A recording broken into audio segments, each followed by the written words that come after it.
there. So let's talk about goals. Best way to set goals?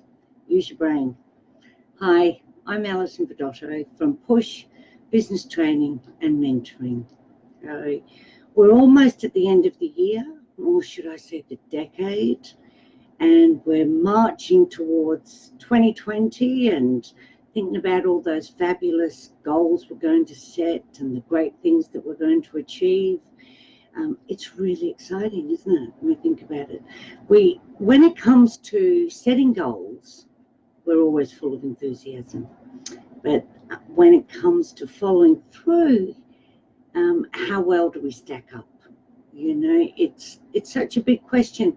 Why is it that we can be so full of enthusiasm and intention? You know, we've got great intentions, but it all falls by the wayside before the new year is even settled in. Now, the simple answer comes down to neuroscience and what's actually going on in our nervous system at the time we're setting those goals. So, such a fascinating field, you know, I just never get tired of it. So by definition, neuroscience is the study of the nervous system, and especially in relation to behaviour and learning. And I've been studying different forms of neuroscience for a number of years. I studied with the Neuro Leadership Institute in New York, which was just fabulous. You know, I've been doing a number of things. Behavioural neuroscience is part of my health science degree quite a few years ago. So I just love it. I find it such a fascinating field. That it's piqued my interest since way back. I think it was like 2000 I was studying behavioural neuroscience, and the research that's been done, of course, in the 20 years following. I mean, then it was amazing.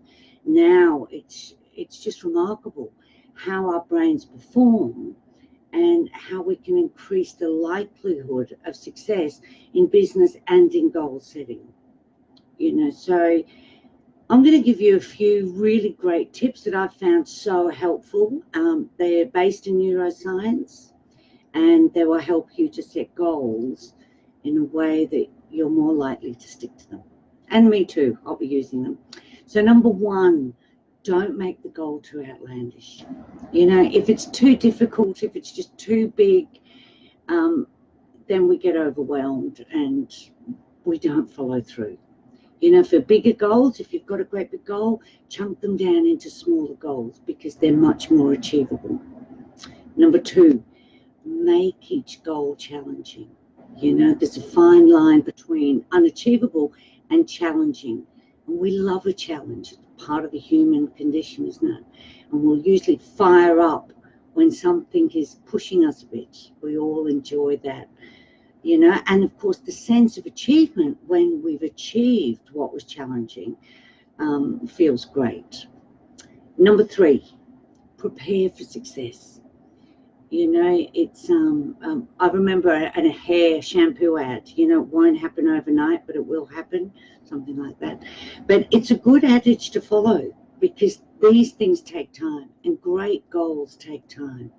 And if you know and you're prepared for the fact that they will take time, then you're in it for the long haul and you're much less likely to drop off. Number four, prepare for the challenges because they're coming for you. It doesn't pay to expect smooth sailing because it's very rare that anything, certainly anything worthwhile, is smooth sailing. We will face a number of obstacles and crises along the way. And if you prepare for that or you expect it, sometimes you can guess what those challenges may be. But, you know, if you're on a long road and you see them as a bit of a speed bump, you're much more inclined to get back on that road and keep going. Number five, accountability.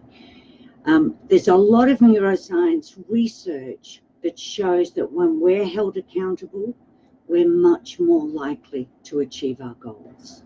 Share your plans, tell people, write them down where people can see. Share them, you know, attach milestones or deadlines, because when we share and we've publicly stated it, we're more likely to follow through. Number 6, I like this one. Celebrate the wins, even if they're small ones along the way. Acknowledge when you reach a milestone.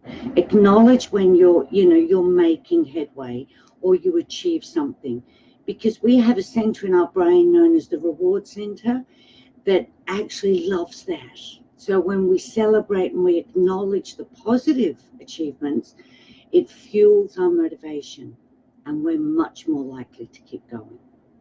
So they're my tips for setting fabulous goals for 2020. Now, as always, I'd love to hear what you're up to.